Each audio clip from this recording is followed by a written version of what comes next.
কম্প্রেসরের ভিতরে যে ওয়াইন্ডিংগুলো থাকে, পিস্টন থাকে, সমস্ত কিছু খুলে চেক করে নেবে, ঠিক আছে।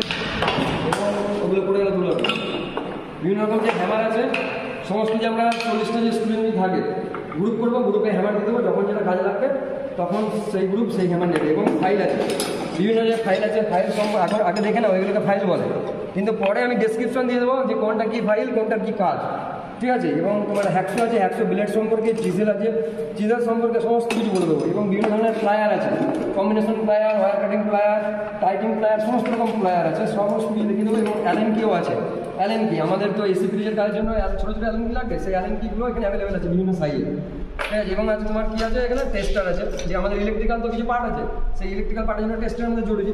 এবং তোমার এখানে স্ক্রু ড্রাইভার আছে, কারণ আমাদের এসি বা ফ্রিজের ইনস্টল করার সময় বা অনেক কাজ করার সময় এগুলো লাগবে। এবার এত মাল যে এখানে অ্যাভেলেবেল আছে, তো যদি ঠিকঠাক তোমরা শেখো, যদি আমাকে সাপোর্ট করো, অবশ্যই ভালো করে শিখবে। এবং তোমার এখানে একটা কি স্প্যানার, এটা double face spanner, open type spanner, ঠিক আছে। এবং দুটো মুখী খোলা, এগুলো ডবল ফেস স্প্যানার। আর তোমার যে র্যাপিড রেঞ্জ আছে এবং হচ্ছে রিং স্প্যানার আছে এখানে অ্যাভেলেবেল।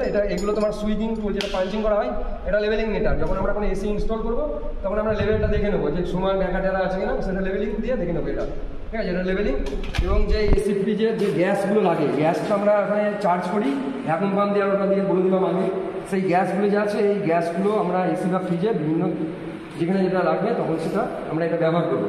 এবং গ্যাস চার্জিংয়ের পর যে আমাদের অ্যান্টি ময়েস্ট লাগে, গ্যাস তো অনেক সময় জাম হয়ে যায় না ফ্রিজের পার্টে, মেকানিক্যাল পার্টের মধ্যে, তখন অ্যান্টি ময়েস্ট লাগে, সেই অ্যান্টি ময়েস্ট ইউজ করবো।